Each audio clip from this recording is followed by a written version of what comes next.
Hi, I'm Bob Powell, editor of the Streets Retirement Daily and host of the Investments and Wealth Institute's Exceptional Advisor podcast series.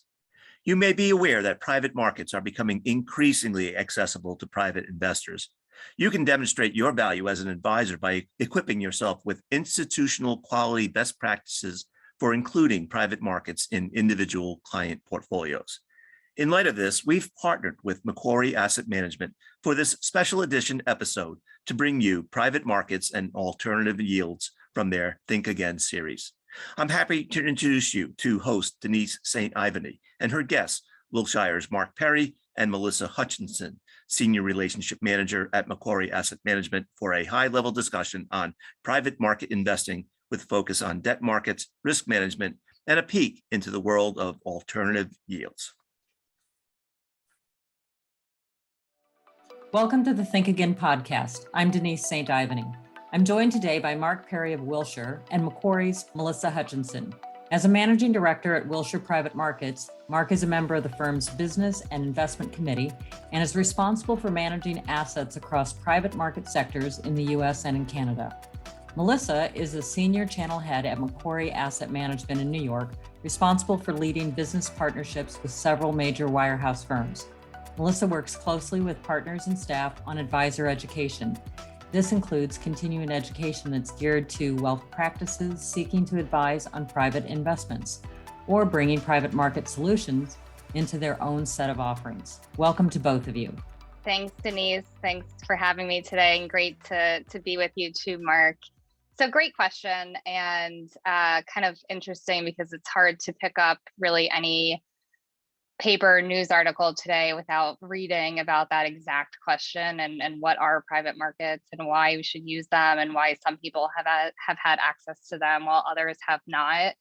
And so there's a lot of kind of answers to that one question, but the biggest point of when you're thinking about your overall investment portfolio is it's becoming increasingly hard for investors to really achieve their financial goals, especially in a risk-adjusted manner in the current market environment. You have equities and stocks at all-time highs every time you turn on the market. You have increasingly harder conditions to find yield in the bond market, and so where do you go? Where do you go from there, and how do you do it? And a lot of what you can think about or look to is what have institutions done and what have they been doing for decades. And they've been implementing private markets, and they have utilized private markets both for a return enhancer, but also really for a diversifier. And there's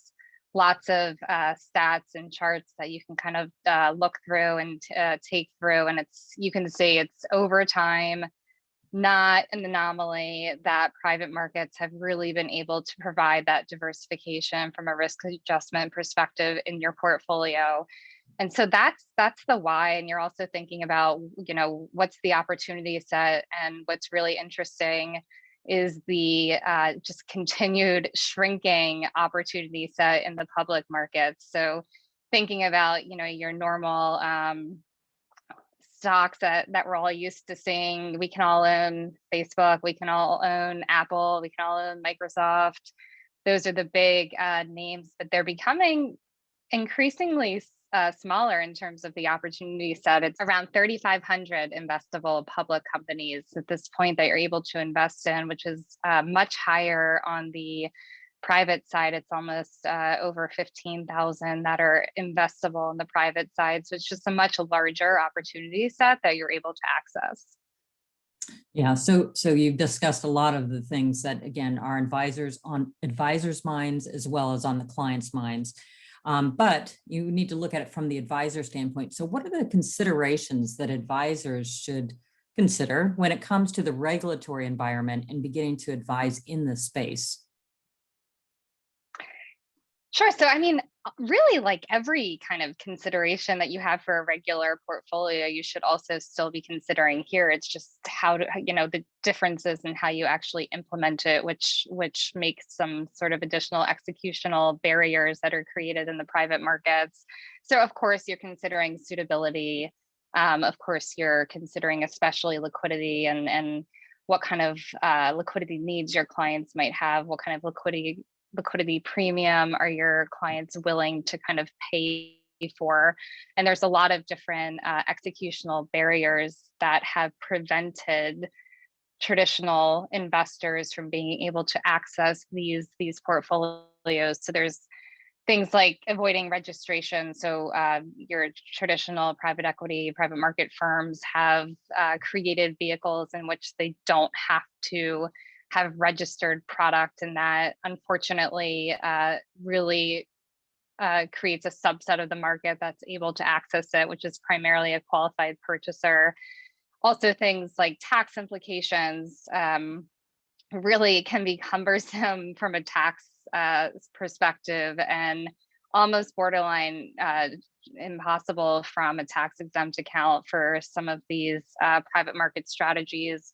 And some of the new innovations that have come out in structures and vehicles of how to access these types of investments, which I'm sure we can chat about as well, help kind of mitigate that tax consequence. Things like capital calls are another thing to consider. So your clients, how much cash do they have available? How do you know when a capital call is coming in? How do you know when you might need that cash on the back end? It's a really hard thing to try to time these things with individual investors. And just think about for yourself, right? If you're putting yourself in the investor's shoes, or you might be already looking at these things, you have to be really careful and cognizant about what you have on hand right now and what you might need in the future. Yeah, so you did touch on several things there. It does seem like it requires a deeper level of due diligence, if you will, or a deeper, certainly, understanding about all the different aspects. And a lot of times you're going to have to discuss that with your client, and so you have to be prepared to do so. Mark, tell us, let's switch over to Mark for a second. So Mark, if you would tell us about the scope of your particular investment universe and what makes an alternative yield. Thanks, Denise. Great to be here with you and Melissa today. So when the liquidity spectrum, to the right of traditional asset classes, there's a broad universe of investment opportunity. That's where my team focuses. This includes categories like marketable alternatives or strategies where the underlying assets are either entirely or substantially traded on public exchanges or otherwise readily marketable. The various hedge fund strategies fall within this broad category. And then there's the private markets universe that ranges from private equity, which includes sub-strategies like buyout, venture capital, growth equity, and special situations, to private credit, where the core of that market is typically defined as direct lending and mezzanine and distressed debt strategies, to private real assets, real estate, infrastructure, natural resources being amongst the most common examples of that strategies, and everything in between. And alternative yield is an example of this. Risk transfer, intangible, or other more specialized, more esoteric strategies that don't fit neatly into one category or another. There's some real opportunity there in the cracks. And so our team covers these markets in the US, Europe, and Asia. We access these strategies through traditional primary LP commitments, as well as secondary purchases and co-investments. So we're quite broad indeed, covering all corners of the private markets today. What I think, in my opinion, at least, makes this particularly interesting. These markets are not only the return characteristics, as Melissa alluded to earlier, the return potential, the diversification benefits, but for me, it's how dynamic they are. They're constantly evolving, and the set of emerging strategies, such as alternative yield, we've found can be very compelling. So how about a concrete example, though, of a yield-oriented asset, which may be new to some of the listeners that are on the program today? Yeah, so let's go into the examples, but maybe to start, let's define alternative yield. It's a bit of a term of art, and so I think first principles, let's start with kind of what we're talking about. We use that term to describe the strategies that are often either on or less correlated to the typical external market forces found in our portfolios. And so as a result of these, yield is in the name. Obviously, yield is a key characteristic, but they're more than that. They're not only a source of attracted return and that cash income, but they also offer a tool for managing risk in our portfolios as we build and manage our portfolios over time. And so the story of alt yield really, I think, starts with the why. For us, our journey into this part of the market began with the observations of deteriorating risk-adjusted returns in other part of, call it the core private credit space. Historically, private credit has been amongst the best risk-adjusted returns in the private markets. Indeed, from a Sharpe ratio perspective, as one example, it's amongst the highest in the private markets.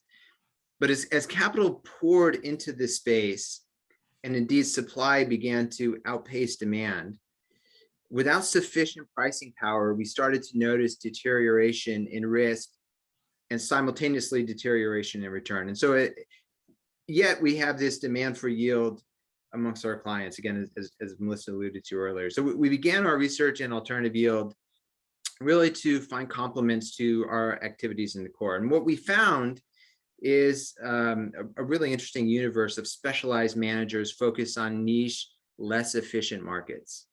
And in many ways, how we got here is a natural evolution towards specialization as these competitive forces that I alluded to earlier in the core of the market increase. Where managers were forced to combat these forces, they had to find some other dimension other than just price and structure to compete upon, and that became specialization. That's really where this market was born.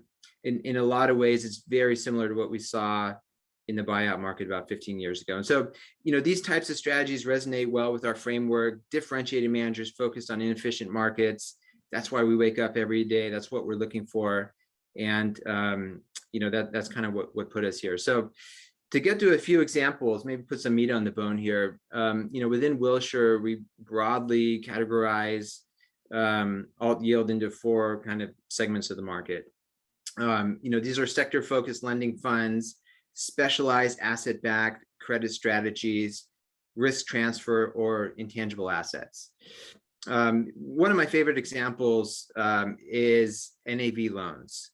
In my mind, for what it's worth, I believe this is one of the better risk-adjusted returns in the private markets. What these are loans to private equity-backed companies where the loan is supported by and collateralized by the NAV of that entire portfolio that the company resides in. So if it's a 7-company buyout fund, one of those 7 companies needs capital, it's unbankable for whatever reason, the kind of mainstream cheaper sources of capital just aren't there, NAV loan strategies will step in, provide credit as an alternative to equity to capitalize that business.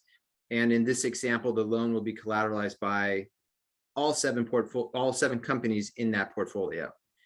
And so as a result of the scarcity of capital and a huge demand, the terms and the structure of these loans are really off the chart. These are, attractive credit-like returns, attractive yields, and they're attaching to these portfolios that just outsize margins of safety. And to us, that becomes really compelling. And obviously, all of these strategies were tested in 2020, important information generated in that time period, and NAV loans as a category passed that test really well. So I think that's one really interesting example of a differentiated strategy in a very inefficient market. Sure, it definitely sounds compelling. So the last one, maybe to touch on briefly, and people love to talk about it, so I have to say it, are music royalties. And warning here, you think about this stuff enough and it affects how you listen to music on the radio and how you listen to it in restaurants. So, a little bit of like a spoiler alert. Take it with a grain of salt. But, every time music's obviously downloaded or played in bars or played on your Peloton or played in movies or commercials, there's pennies being generated to the IP holders of that music. And strategies have been formed to buy that IP and either hold it, or our preferred version of the strategy is to take a more active management approach. And so, it's not credit, but kind of from a black box perspective, music royalty strategies look like credit, that type of return, that cash yield that we're all looking for, with a risk that's very unique and, again, uncorrelated to the rest of the market. So a few examples there. Good. Really, really helpful. Mark, quick question on the music royalties. It's so interesting. I'm just curious, what's the competition like to get access to things like that? So when we began our research in this market, and indeed started making our first investments, there wasn't a lot of capital. You think of, the barriers to entry in this market. It's understanding the streams, understanding the trajectory of the songs and the IP that you're buying, but the hardest part is getting a seat at the table. No matter how big our checkbooks are, Milissa, if you and I showed up and tried to, purchase IP from, the song holders, that, it's not always strictly an economic transaction. These are kind of their babies. And so you need the right pedigree to be able to buy these. And so, as we kind of surveyed the market and picked our manager, that we like, and frankly has done a great job for us, it's that music heritage, getting that seat at the table from a sourcing perspective, and then having that vision, to take the income generated from these assets from X to 2X or 3X through their ownership. Very interesting. So now we're all jazzed up about having this opportunity. But let's talk about where advisors can start in making that determination about suitability. What type of clients would these investments be appropriate for? So yeah, it's been an interesting kind of evolution in the market, and a lot of it stems from everything we just talked about around the why and why it's so important. And because of that, there have been a lot of kind of couple of things. One, innovation in the market to create structures that are registered in a way such that more investors can access them. And two, even regulators becoming more aware of the benefits and allowing for these structures to be developed and to open up these opportunities a little bit more. So over the past several years, there's been a lot of innovation, and there are these registered investment products that alleviate some of the challenges that we talked about in the beginning. So the things like the capital calls, which are eliminated here, and things such as the cumbersome tax reporting is replaced by typical 1099 reporting, and it's allowed more investors to be able to access these private markets in a variety of different ways. And so, who's suitable? It's still not suitable for everyone, right? We always have to remember that the underlying assets are still private markets, so they are private, and they do tend to be illiquid for the most part. So the way the market is kind of broken out is there's the top 1% wealthiest part of the U.S. market, which is about 35 trillion in investable assets, and these are primarily your qualified purchasers. These are those who have probably already been investing in private markets for a long time now, and they're doing it via the structures that we had talked about in the beginning. But the larger part of the market, which is the next 9% of the market, controls over 46 trillion in investable assets. And these are the mass affluent. And these are accredited investors whose net worth is over $1 million. And because of all of the innovation that we just talked about, and these new structures that have been brought to the market, now they're able to access it, and they're able to access all of the things that Mark and team were just talking about that they just haven't had access to in the past. And it's really a pretty incredible shift in the market, and there's still a lot more to come in this space, but that's kind of who this target is now made for. Good. So it's a nice evolution that has occurred to allow for more people, again, the right, if they're suitable, to be involved in this marketplace. Well, good. Mark, let's talk about the challenges you face day to day in running a private markets portfolio and managing those risks. What's an example of analytics or due diligence that happens that may be unique to your space?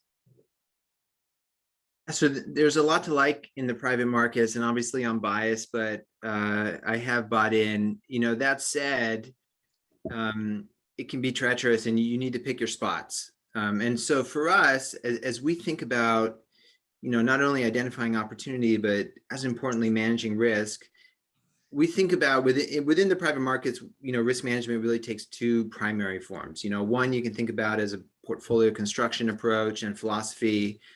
And then second, and very importantly, is manager selection itself. Regarding the portfolio construction, it's really that classic balancing of art and science between prudent diversification. We talked about upfront some of the different dimensions that we can diversify on, investment type, strategy, obviously, geography, vintage year, and there's others. So building a diversified portfolio, but to balance that out, some prudent level of concentration as well. If we're doing our job and picking best-in-class managers, we don't want that alpha that they're creating to be diversified away by having too large of a portfolio. So, it's that balance between diversification and prudent concentration.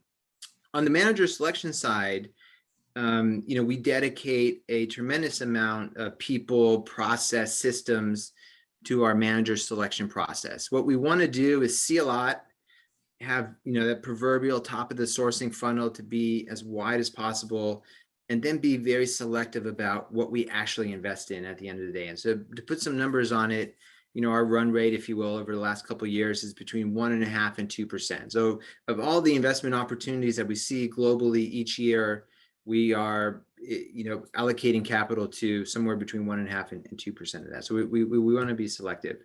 The key component of this filtering process is our proprietary framework. We very creatively called it the Wilshire radar. Joke there on the creativity point. It's really written as a framework that decomposes opportunities across several dimensions, such as the manager's organization itself, the team, the strategy process, the market they focus on, obviously past performance and track record, terms, operations, ESG, and it decomposes, the opportunity across these different dimensions and really forces the deal team to gather information, analyze that information, and create an independent perspective on those attributes that we think are the most indicative of future success. And so, it's a thorough process. We think it's a rigorous process. There's nearly 100 points in all that we're looking for. But at the end, this is a tool that we've created for debiasing our decision making. It's no longer, the manager we just happened to talk to last, or perhaps the manager that's marketed to us the most aggressively. It's much more proactive in that. It's that manager that best fits our criteria and what we think has the highest potential for excess return at the end of the day. So one example, I guess, of a diligence tool that we've created and we use. Well, the Wilshire radar seems appropriately named and very selective. So hats off on the naming there. Thanks for sharing those insights with us. But let's turn back to Melissa then. How about advisors? What are some challenges around manager selection in the space? Sure. So a lot of it is what Mark just talked about. And I think Mark, you used the term a treacherous market, which seems pretty extreme, and one that if you don't have any experience in, you obviously, it can be challenging to make the right decisions and to have access to the best managers. So if you're thinking about, how do you access this market and who do you work with, you should be thinking about a couple of things. One, what's the quality of the manager that you're working with? And again, a lot of that just goes back to what Mark was just talking about the difficulty of the market. And the performance dispersion shows that. So there's over between the top and bottom quartile of managers in this space, it's over 1,200 basis points of a performance dispersion. So it's a huge point. So you want to be really aware of who are you working with?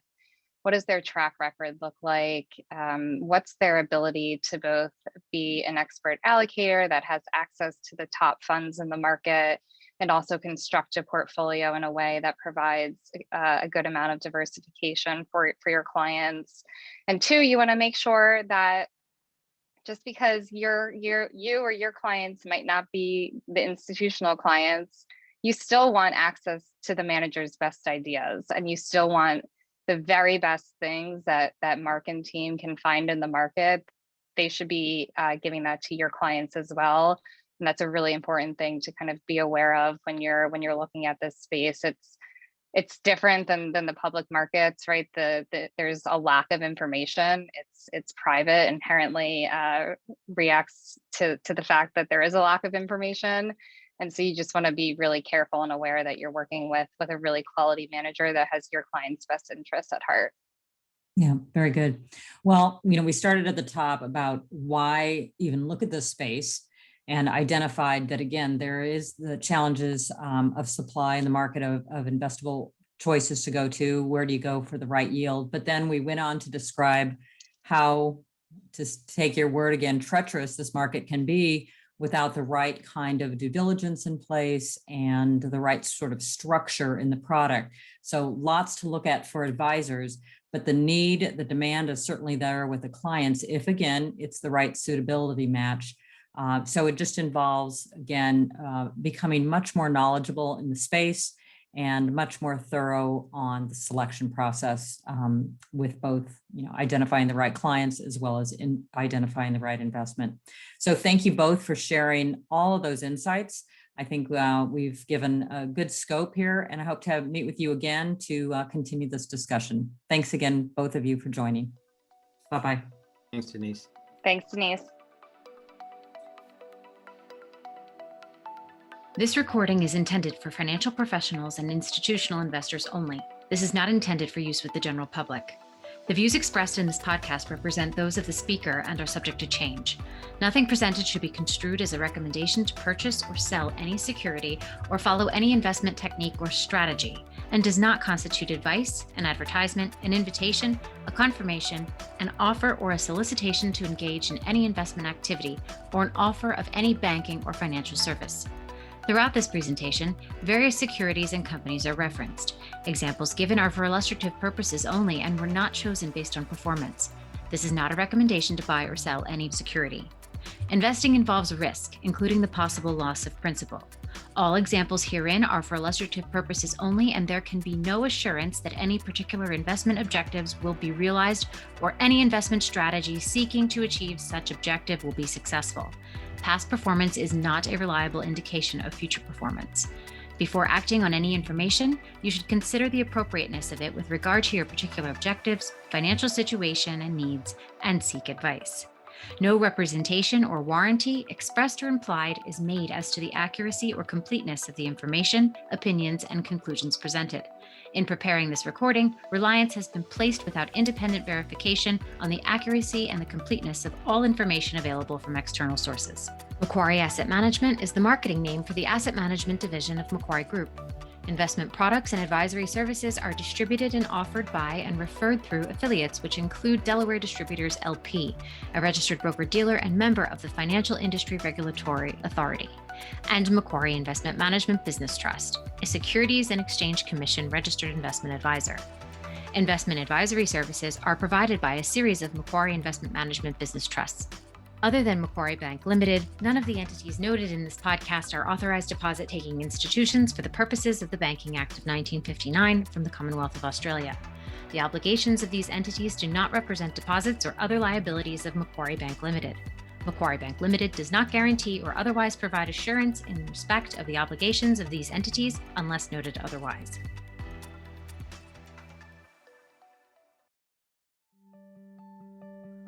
We hope you enjoyed this special edition of our series and join us in offering a special thank you to Macquarie Asset Management for this valuable discussion.